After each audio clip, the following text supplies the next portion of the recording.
You can also go ahead and change around the preferences of Photopea as you like. For example, you can go around onto edit, then onto preferences, and here you can see that you have an option to enable and disable the guide and grid right here.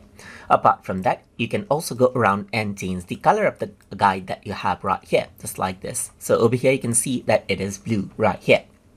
Apart from that, you can change around the grid color as you want right here, just like this as well, and change around the grid gap as well, just like this. Apart from that, you can also go around onto pixels right here and change around the grid gap as you can see right here, and change it around into inches as well. You have an option to zoom with the scroll wheel right here, just like this, or you can turn it off and it just scrolls out right here. You can also enable the glass menus.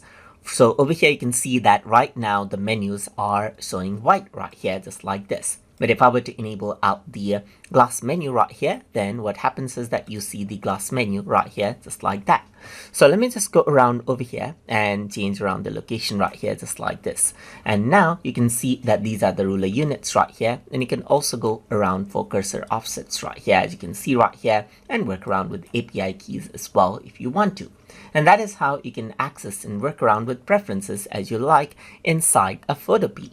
So if you guys learned something as always, and as always, please like, comment, share, and subscribe.